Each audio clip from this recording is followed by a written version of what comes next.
ఓం నమ శివాయ శ్రీమాత్రే నమ. మిత్రులకి శ్రేభిలాషులకి అలాగే నన్ను ఎంతగా ఆదరిస్తున్న యూట్యూబ్ ప్రేక్షకులందరికీ కూడా పేరు పేరు ధన్యవాదాలు. మిత్రులారా, మీ అందరికీ పరాదేవత ఎల్లవెల్లలా మీతో ఉండి మీ మనోవాంఛ నెరవేర్చాలని మనస్ఫూర్తిగా కోరుకుంటున్నాను. చాలామంది మిత్రులు, గురువుగారు పౌర్ణమి వస్తుంది కదా, ఈ పౌర్ణమి మనం ఈ శ్రావణ మాసంలో విశేషమైన శక్తి కలిగి ఉంటుందని చాలామంది చెప్తున్నారు. మేము పూజలు చేయలేకుండా ఉన్నాము, ఏదైనా తేలికగా ఉండే పరిహారం చెప్పండి, మేము ఖచ్చితంగా చేసుకునే విధంగా ఉండాలి, మాకు లాభం కలగాలి, అలాంటి ఉపాయాలు చెప్పండి అని చాలామంది అడిగారు. మీకు నేను ఈరోజు 100% ఫలితాన్ని ఇచ్చే తేలికైన ఉపాయాలని చెప్తాను. ఈ పౌర్ణమి 30వ తారీఖు మనకి మొదలవుతుంది, 31వ తారీఖు మార్నింగ్ వరకు ఉంటుంది. మనం ఈ పౌర్ణమి శ్రావణ పౌర్ణమి అంటాం, అలాగే రాఖీ పౌర్ణమి అంటాం. హయగ్రీవ పూజకు కూడా ఈ పౌర్ణమి చాలా విశేషమైన ఫలితాలు ఇస్తుంది. ఏమీ చేయలేని వారు, పూజలు చేయలేని వారు, అలాగే సాధన చేయలేని వారు ఈ పౌర్ణమి గుణ శక్తిని ఎలా ఉపయోగించుకోవాలో మీకు నేను ఈ వీడియోలో వివరిస్తాను. అలాగే మీకు ఈ వీడియో నచ్చినట్లయితే ఒక లైక్ చేయండి. అలాగే కొత్తగా చూసే మిత్రులు ఈ ఛానల్ని సబ్స్క్రైబ్ చేసుకోండి.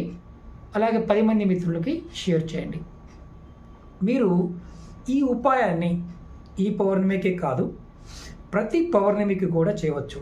ఈ పౌర్ణమి ఈసారి చంద్రుడు కొంచెం పెద్దగా కనిపిస్తాడు, కాస్త కలర్ కూడా కొంచెం బ్లూ కలర్లో కనిపిస్తాడు. మనం శక్తి పొందడానికి ఒక అద్భుతమైన ఈ పౌర్ణమి ఉపయోగపడుతుంది.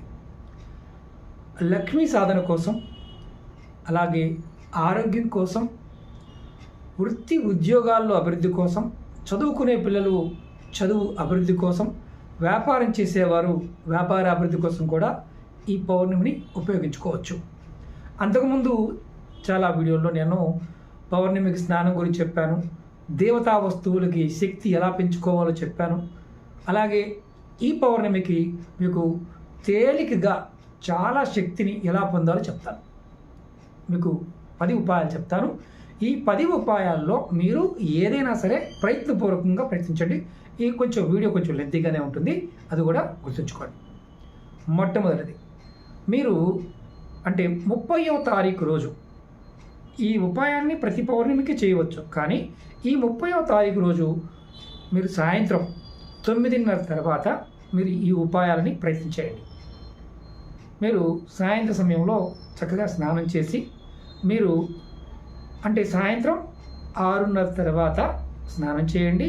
మీ ఇంటిలో పూజా మందిరంలో లక్ష్మీదేవి కానీ, కుబేరుడు కానీ, హయగ్రీవుడు కానీ, లక్ష్మీనారాయణులు ఉన్నా సరే, అలాగే శివలింగం ఉన్న, శివ ఫ్యామిలీ ఉన్న ఎక్కడైనా సరే మీరు ఆవు నేతితో దీపం వెలిగించండి. ఆవు నేతితో దీపం వెలిగించి ఆ దీపం లోపల మీరు అంటే దీపం వెలిగించిన తర్వాత ఒక యాలికని తీసుకొని దాంట్లో వేయండి. అలాగే దాంట్లో చీమతలకాయ అంత పచ్చకర్పూరాన్ని కూడా దాంట్లో వేయండి. ఇందులో ఆవు నేతిలో అంటే దీపం వెలుగుతున్న నేతిలో వేయండి.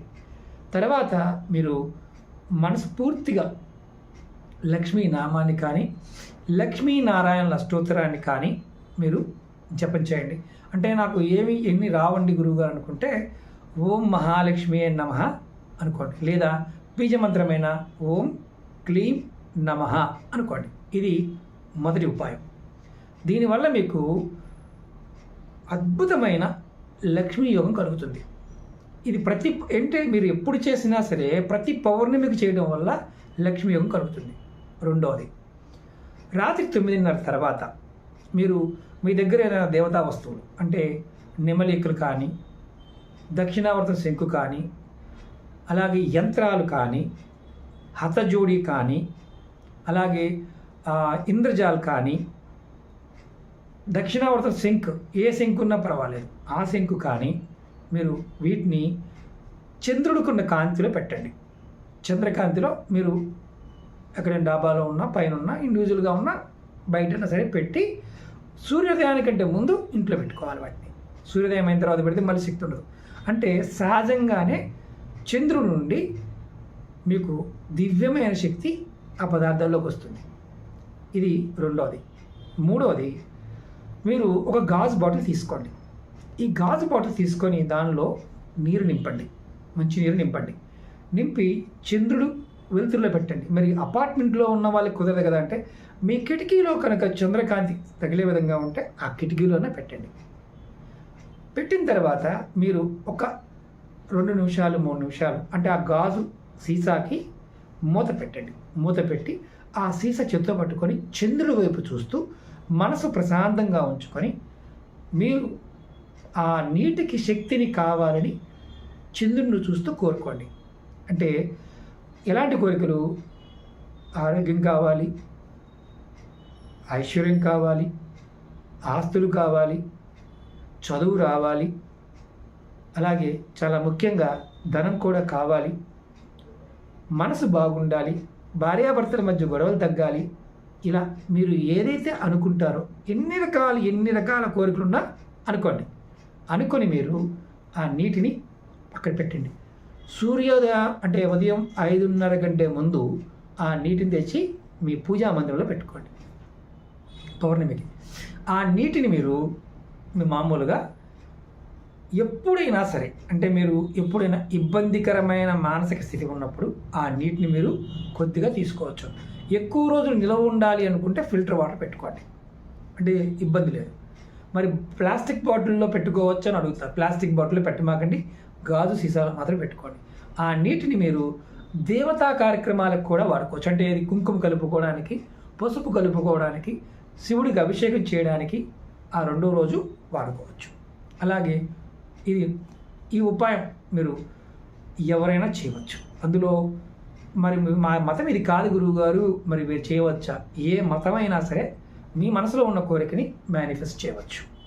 అలాగే యంత్రాలు, అలాగే క్రిస్టల్స్ పెట్టుకుంటారు చాలామంది. చేతుకున్న ఉంగరాలు కూడా ఆ సమయానికి మనం చేయొచ్చు. అలాగే ఇంకొక ముఖ్యమైనది ఏంటంటే ఈ 4వది, మీరు వెన్నెలలో ఆ సమయంలో మీకు అవకాశం ఉంటే నడవడానికి ప్రయత్నం చేయండి. లేదంటే కూర్చునే అవకాశం ఉన్నా కాస్త చంద్రుని యొక్క ఆ వెలుతురులో కూర్చోండి. మానసికమైన రుగ్మతలు ఏదైనా ఉంటే పోతాయి. మనసులో ఏమనుకోవాలి గురువుగారు? మీరు అప్పుడు మనసులో ఓం చంద్రశేఖరాయ నమః అనుకోండి, లేదా ఓం చంద్రాయ నమః అనుకోండి, లేదా మీ ఇష్టదైవ నామాన్ని తలుచుకోండి. ఇలా చేయడం వల్ల కూడా ఖచ్చితంగా మీకు ఏదైతే ఇబ్బంది పడుతూ ఉన్నారో మానసిక ఇబ్బందులు అవన్నీ, అంటే భార్యాభర్తల మధ్య గొడవలు కానీ, కుటుంబ గొడవలు కానీ, ఆర్థికంగా లేదని బాధపడుతూ ఉన్నా అది కూడా తగ్గిపోతుంది. ఇది 4వది. 5వది, మీరు చంద్రకాంతిలో నిలబడి వచ్చిన తర్వాత, అంటే మీరు స్నానం చేయాలా గురువు గారు, స్నానం చేయకూడదు అనుమానం వస్తుంది, ఖచ్చితంగా స్నానం చేయండి. 5వ ఉపాయం ఏంటంటే, మీరు ఆ సమయంలో స్నానం చేసి సాయంత్రం 9:30 తర్వాత మీ ఇంటి లోపల మంచి పర్ఫ్యూమ్ వచ్చే సాంబ్రాణి కానీ, సాగా అని దొరుకుతుంది, ఆకులు దొరుకుతుంది, అది కానీ, గుగ్గిలం కానీ, అలాగే కర్పూరాన్ని, పచ్చకర్పూరాన్ని, మంచి కర్పూరాన్ని, ఆవునేతిని వేసి, ఆ ఆవునేతి వేసిన తర్వాత కర్పూరాన్ని ఇంటిలో ఉన్న అన్ని గదుల్లో చక్కగా హారతి చూపించడం కానీ, ఇలా చేయడం వల్ల కూడా మీకు ప్రతి పౌర్ణమికి చేయడం వల్ల మీకు విశేషమైన శక్తి కలుగుతుంది. ఇంట్లో లక్ష్మీదేవిని ఆకర్షింపగలుగుతారు. అలాగే మీరు ఇంకొక పని కూడా చేయవచ్చు. ఇది 5వది. 6వది చెప్తాను. 6వది ఏంటంటే, మీరు మానసికంగా ఇబ్బంది పడుతున్నారు. అంటే నేను అదృష్టం కలిసి రావడం లేదు, నాకు ఏమీ బాగోలేదు, అంటే జనాల మీద మనకి ఈర్ష్య కలగటము, ఇలాంటి ఈర్ష్యభావము, ద్వేషము, అనుకున్న పనులు అవడం లేదు. అలాంటప్పుడు ఏం చేస్తారంటే, ఒక వైట్ కలర్ పేపర్ తీసుకోండి. పేపర్ తీసుకొని దానిలో మీరు ఏదైతే బాధపడుతున్నారో, అంటే నాకు ఇలాంటి బాధ ఉంది, ఈ బాధ తొలగిపోవాలి అనుకొని ఆ పేపర్ మీద ఆ సమస్యలు రాసి, ఆ పేపర్ని చంద్రుడికి కాంతిలో చూపించి, ఆ పేపర్ తీసుకువచ్చి కింద మీరు చక్కగా దాని మీద ఒక కొద్దిగా ఆవు నెయ్యి ఆ పేపర్ మీద వేసి, దాని మీద కర్పూరం పెట్టి వెలిగించండి. అంటే దాన్ని కాల్చేయాలి. ఇలా మీరు ప్రతి అమావాస్యకి చేస్తూ ఉంటే ఒక 3-4 అమావాస్యలు అయ్యేసరికి మీ మనసులో ఉన్న ఏదైతే నెగిటివ్ వెళ్ళిపోతుంది. నాకు ఉద్యోగం కావాలి అని మీరు అన్నారు. ఉద్యోగం రావడానికి వచ్చే అడ్డంకులు ఏదైతే ఉన్నాయో తొలగిపోవాలనుకొని మీరు పేపర్ మీద రాసి మీరు దాన్ని అలా కాల్చడం వల్ల కూడా మీ మనసులో ఉన్న కోరిక నెరవేరుతుంది. ఇది ఒక అద్భుతంగా పనిచేస్తుంది.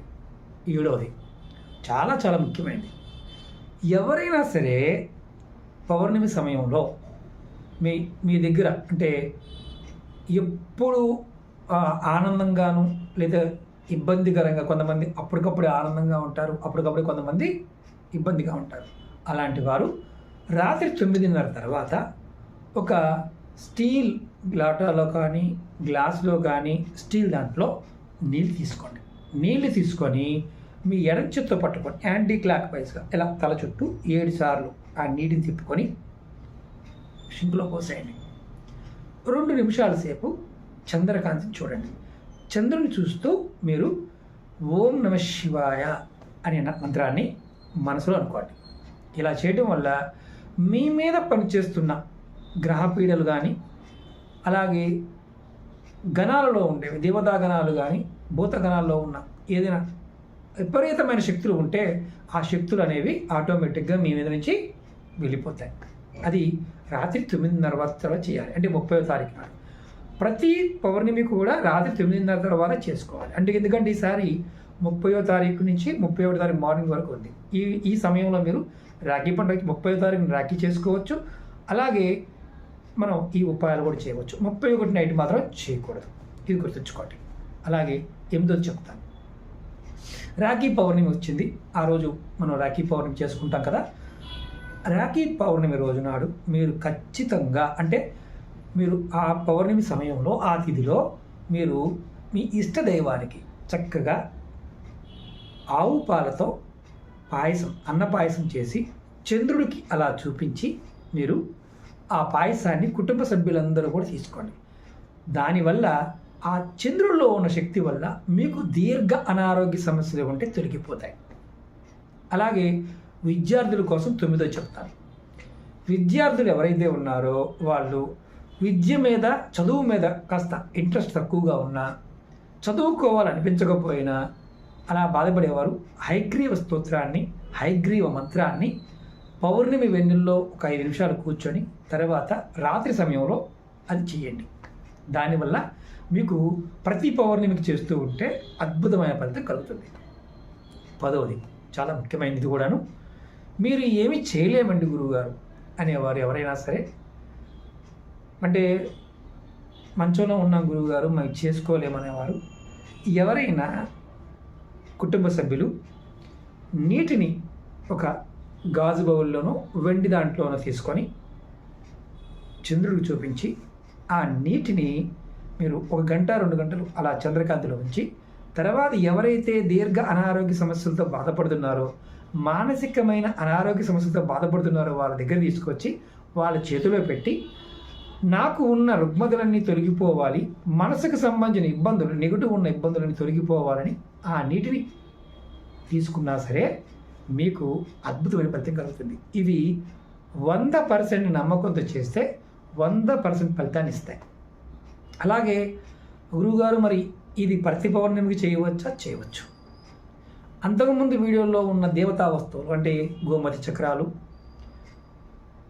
మనకి తామర గింజలు, అలాగే దక్షిణావర్త శంకులు, అష్టధాతువులతో చేసిన మేరువులు, ఏకముఖ రుద్రాక్షలు, అలాగే శంకు మాలలు, పసుపు కొమ్ములు, ఏదైనా మనం అంతకుముందు పూజ చేసినవి, అలాగే ఏకాక్షి నారియలు, అలాగే లఘు నారియలు, మీ ఒంటి మీద ఉన్న రుద్రాక్ష మాలలు, ఇలాంటివి కూడా శుద్ధి చేసుకోండి. అంటే గంగాజలాన్ని చిలకరించి వాటిని శుద్ధి చేసి అలా కాంతికి పెట్టి వాటిని మళ్ళీ మీ ఇంట్లో పెట్టుకొని ధరించండి. ఇలా అంటే ఎందుకంటే పౌర్ణమిలో ఉన్న శక్తి అంటే చంద్రుల్లో ఉన్న శక్తి వల్ల దేవతా వస్తువులు మనకు కూడా శక్తిని వస్తుంది. మీ అందరికీ ఒక మాట చెప్తాను, చాలా వీడియోలు చెప్పాను. 2017 నుండి 2037 వరకు కాలమార్పు సమయం. ఇప్పుడు మీరు ఏం చేసినా చేయకపోయినా భగవత్ నామాన్ని పట్టుకోవాలి. ప్రకృతి విపత్తులు చాలా ఎక్కువగా వస్తాయి. అంటే పంచభూతాలని ఎవరూ కూడా మనం పెద్దగా కన్సిడర్ చేయం. మీరు పంచభూతాల నుంచి వచ్చే శక్తులు అంటే మేము అంతకుముందు ముద్ర కూడా చెప్పాను. ఇలా ఒక ముద్ర వేయండి, రోజు 10 నిమిషాలు 20 నిమిషాలు మనసు పనిచేస్తుంది. ఇది కూడా చేయండి. ఎందుకంటే గాలి ద్వారా, నీటి ద్వారా, అగ్ని ద్వారా, భూమి ద్వారా, ఆకాశం ద్వారా ప్రమాదాలు జరుగుతాయి. విపత్తులు వస్తాయి. వీటి నుంచి బయటపడాలంటే కంపల్సరిగా మీరు ఈశ్వర నామాన్ని జపించాల్సిందే. మీ ఇష్టదైవ నామాన్ని కంపల్సరీగా జపించండి. ఈ పౌర్ణమి రోజు మొదలు పెట్టండి, ఖచ్చితంగా ఫలితం వస్తుంది. అంతకుముందు కూడా చెప్పాను, స్నానమైన ఇత్తడి బకెట్లు చేయండి, ఇత్తడి లోట వాడని చెప్పాను. ఎందుకంటే మీరు జీవితంలో గురుబలము చంద్రబలం పెరిగితే దైవానుకూలత వస్తుంది, అద్భుతమైన ఫలితాన్ని పొందుతారు. మిగతా వీడియో లింక్స్ కూడా నేను షేర్ చేస్తాను. అలాగే మన వీడియో డిస్క్రిప్షన్లో నా కాంటాక్ట్ నెంబర్ కూడా ఉంది. అపాయింట్మెంట్ పాయింట్ ఆఫ్ వ్యూలో మాట్లాడడానికి దేవతా వస్తువులు పాయింట్ ఆఫ్ వ్యూలో మన వెబ్సైట్ కూడా పెట్టాము, దానిలో కూడా దొరుకుతాయి. కొన్ని వస్తువులు ఇంద్రజాల లాంటివి, హతజోడి లాంటివి వెబ్సైట్లో పెట్టలేదు. అవి కింద ఉన్న కాంటాక్ట్ నెంబర్తో మాట్లాడితే మీకు వాళ్ళు చెప్తారు. ఎప్పుడైనా సరే దేవతా వస్తువుల్ని పౌర్ణమి సమయంలోనూ, పర్వదినాల్లోనూ, అమావాస్య తిథుల్లోనూ వీటికి శక్తిని పెంచినప్పుడు ఖచ్చితంగా ఫలితాన్ని ఇస్తాయి. మంత్ర సాధన కూడా విశేషమైన ఫలితం ఉంటుంది. ఏమీ చేయలేకపోయినా మీరు మీ మనసుని చంద్రుడు చూస్తూ ఒక 10 నిమిషాలైనా సరే ఖచ్చితంగా మీకు కావాల్సింది కోరుకొని మీలో ఉన్న నెగటివ్ తగ్గిపోవాలని కోరుకోండి. ఆ శక్తి అనేది అద్భుతంగా పనిచేస్తుంది. దేవతా శక్తి ఆ సమయంలో మీకు అద్భుతంగా పనిచేస్తుంది. ఓకే మిత్రులారా, మీకు ఈ వీడియో నచ్చినట్లయితే లైక్ చేయండి, ఛానల్ని సబ్స్క్రైబ్ చేసుకోండి. కొత్తగా చూసే మిత్రులు 10 మంది మిత్రులకి షేర్ చేయండి. ఓం నమః శివాయ, శ్రీమాత్రే నమః.